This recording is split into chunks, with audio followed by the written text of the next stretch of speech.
Assalamualaikum warahmatullahi wabarakatuh. Nama saya Anissa Nadila Lase, NPM 1917051003, kelas B. Di sini saya akan menjelaskan mengenai pengantar teori komputasi. Pembahasan yang akan dibahas yang pertama, teori komputasi, yang kedua, bahasa reguler, dan yang ketiga, operasi pada bahasa reguler. Bahasan yang pertama yaitu teori komputasi. Teori komputasi adalah cabang ilmu komputer dan matematika yang membahas apakah dan bagaimanakah suatu masalah dapat dipecahkan pada model komputasi menggunakan algoritma. Teori komputasi dibagi lagi menjadi 3 ranting.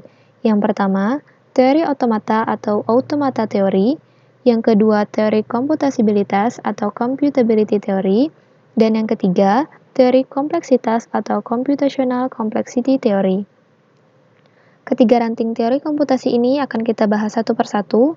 Yang pertama, teori otomata atau automata teori adalah teori mengenai mesin-mesin abstrak dan berkaitan erat dengan teori bahasa formal. Ada beberapa hal yang berkaitan dengan otomata, yaitu grammar. Grammar adalah bentuk abstrak yang dapat diterima untuk membangkitkan suatu kalimat otomata berdasarkan suatu aturan tertentu. Yang kedua yaitu teori komputabilitas atau computability theory, bertujuan untuk memeriksa apakah persoalan komputasi dapat dipecahkan pada suatu model komputasi teoritis. Dengan kata lain, teori komputabilitas mengklasifikasikan persoalan sebagai dapat dipecahkan atau persoalan yang tidak dapat dipecahkan. Yang ketiga yaitu teori kompleksitas atau computational complexity theory, bertujuan untuk mengkaji kebutuhan waktu dan ruang untuk memecahkan persoalan yang diselesaikan dengan pendekatan yang berbeda-beda. Teori kompleksitas mengklasifikasikan persoalan sebagai persoalan mudah atau persoalan sukar. Bahasan selanjutnya yaitu model komputasi. Yang pertama, finite state automata FSA atau finite state machine FSM. Yang kedua, pushdown automata atau PDA. Dan yang ketiga, mesin Turing, Turing machine atau TM. Akan kita bahas satu persatu mulai dari finite state automata FSA atau finite state machine FSM. Finite state machine dapat berupa suatu mesin yang tidak memiliki output. Finite state machine yang tidak mengeluarkan output ini dikenal sebagai finite state automata atau FSA.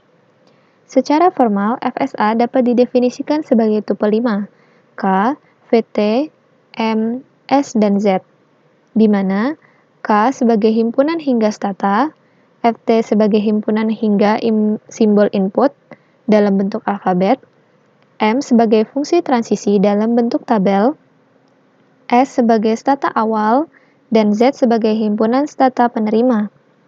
Jenis finite state automata ada 2, yaitu yang pertama deterministic finite automata DFA, dan yang kedua yaitu non-deterministic finite automata NFA. Jadi, untuk DFA, jika suatu state diberi inputan, maka state tersebut akan selalu tepat menuju satu state. Sedangkan untuk NFA, jika suatu state diberi inputan, maka mungkin saja bisa menuju ke beberapa state berikutnya. Ini merupakan contoh gambar dari FSA atau FSM. Yang kedua yaitu pushdown automata PDA. PDA adalah mesin otomata yang memiliki kendali masukan menggunakan teknik LIFO atau last in first out untuk menentukan apakah suatu output diterima atau tidak oleh mesin tersebut. Dalam melakukan proses penerimaan input, PDA menggunakan memory stack. Sebuah PDA dinyatakan dengan 7 tupel, Q sebagai himpunan state, sigma sebagai himpunan simbol input, T sebagai simbol stack, simbol segitiga sebagai fungsi transisi, S sebagai state awal, F sebagai state akhir, dan Z sebagai top of stack. Ini merupakan contoh gambar PDA. Yang ketiga yaitu mesin Turing atau TM. Mesin Turing adalah model komputasi teoritis yang ditemukan oleh Alan Turing, berfungsi sebagai model ideal untuk melakukan perhitungan matematis. Ini merupakan contoh sistem mesin Turing. Bahasan selanjutnya yaitu bidang computing.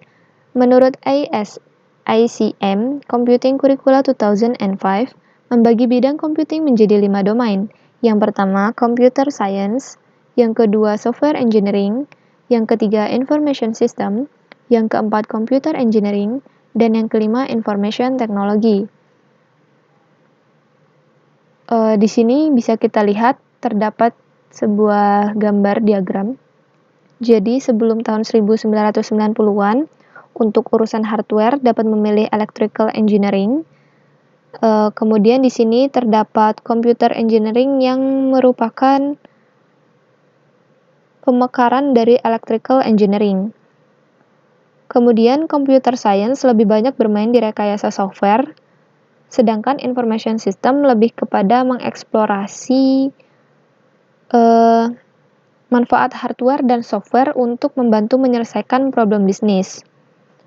Lalu setelah tahun 1990-an, computer engineering semakin solid dan terpisah dari electrical engineering.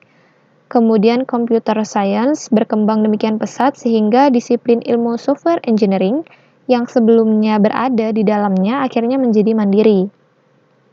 Kemudian information system juga berkembang seiring dengan tuntutan dunia bisnis yang membutuhkan kehandalan pengelolaan hardware dan software dalam mendukung kinerjanya.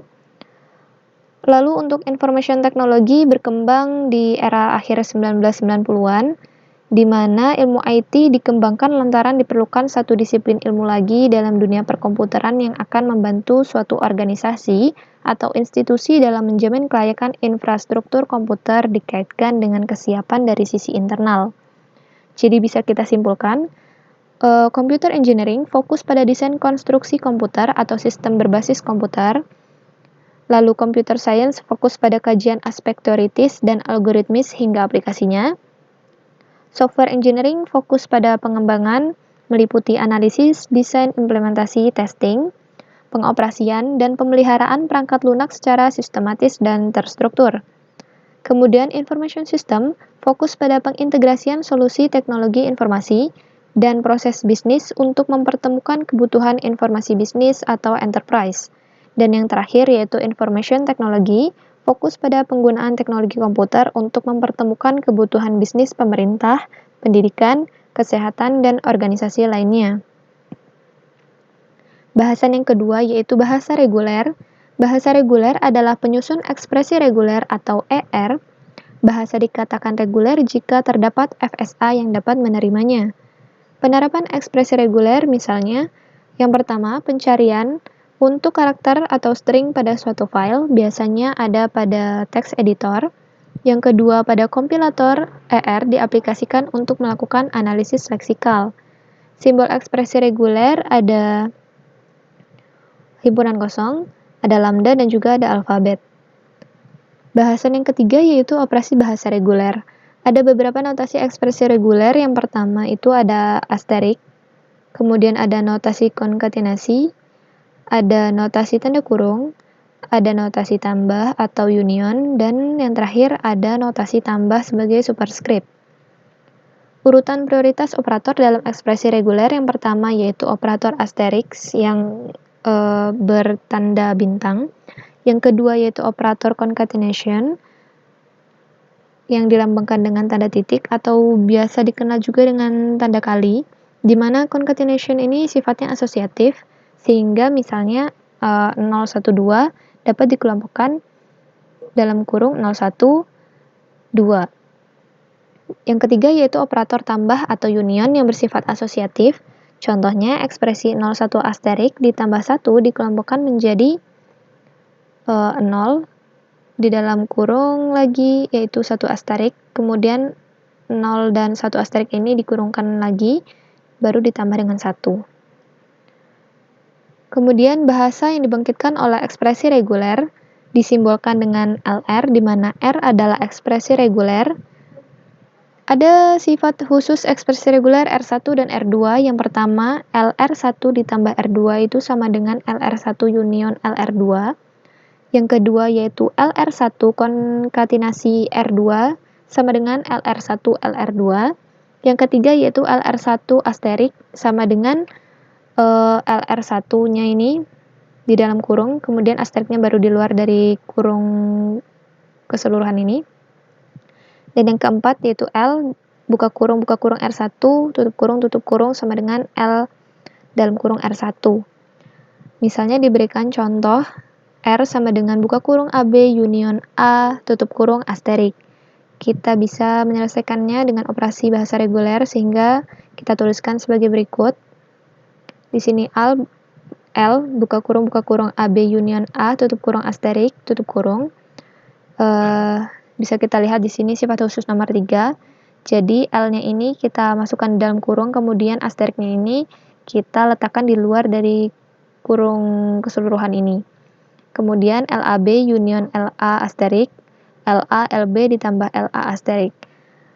Jadi dari operasi ini bisa kita representasikan dalam bentuk gambar FSA atau FSM sehingga dihasilkan gambar sebagai berikut. Jadi untuk gambar yang ini merupakan operasi AB, lalu untuk yang bawah ini operasi A, kemudian AB union A ini, dan kemudian di sini bisa kita lihat terjadi looping, ini sebagai operasi dari asterik. Sekian dari penjelasan saya, mohon maaf jika ada kesalahan. Wassalamualaikum warahmatullahi wabarakatuh.